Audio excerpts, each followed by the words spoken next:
माघी पूर्णिमा, दिव्य संगम का चमत्कार।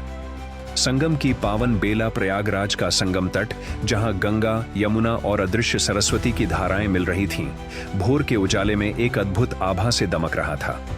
दूर दूर तक श्रद्धालुओं की टोलियां संगम स्नान के लिए एकत्र हो रही थीं। आकाश में घंटियों और शंखों की ध्वनि गूंज रही थी। नगाड़ों की गूंज के बीच जूना, निरंजनी, महानिर्वाणी, अटल और अग्नि अखाड़े के नागा सन्यासी गेरुए वस्त्रों में भस्म लिप्त शरीर के साथ हर हर महादेव का जय घोष करते हुए संगम की ओर बढ़ रहे थे। अचानक आकाश में एक दिव्य प्रकाश प्रकट हुआ। देवताओं की पुष्प वर्षा से वातावरण सुगंधित हो उठा। श्रद्धालु विस्मय से उस आकाशीय दृश्य को निहार रहे थे, मानो स्वयं स्वर्ग से देवगण इस महापर्व का साक्षी बनने आए हों। संगम के तट पर एक वृद्ध संत सफेद दाढ़ी और तेजस्वी मुखमंडल लिए ध्यानमग्न बैठे थे।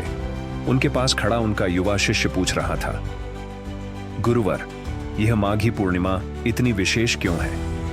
महर्षि ने नेत्र खोले और बोले, वत्स, यह वही पावन दिन है जब स्वयं भगवान विष्णु ने मत्स्य अवतार लिया था और धर्म की रक्षा का संकल्प लिया था।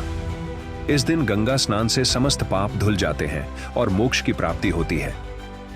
चारों ओर हरि बोल और गंगा मैया की जय के नारे गूंज रहे थे।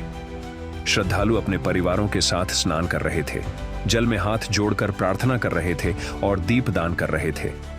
तभी संगम में स्नान करने के बाद वही वृद्ध संत एक दिव्य आभा से घिर गए। उनके मुख पर परम शांति थी। उन्होंने अपने शिष्य से कहा, वत्स, इस जीवन में जो भी तप किया उसका फल मिल गया। अब मैं मोक्ष के पथ पर हूं। वृद्ध संत ध्यानमग्न हुए और उनका शरीर धीरे धीरे दिव्य ज्योति में विलीन होने लगा।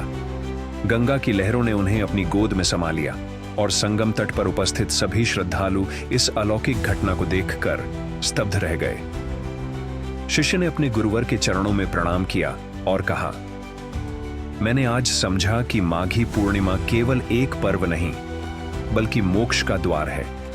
जो इस दिन श्रद्धा और भक्ति से स्नान करता है, वह पापों से मुक्त होकर ईश्वर का सान्निध्य प्राप्त करता है। पद्म पुराण में कहा गया है, माघे निमज्जनम यस्तु कुरुते प्रयगे नरः सर्व पाप विनिर्मुक्तः विष्णु लोकम स गच्छति। जो माघी पूर्णिमा पर प्रयागराज में स्नान करता है, वह सभी पापों से मुक्त होकर विष्णु लोक जाता है।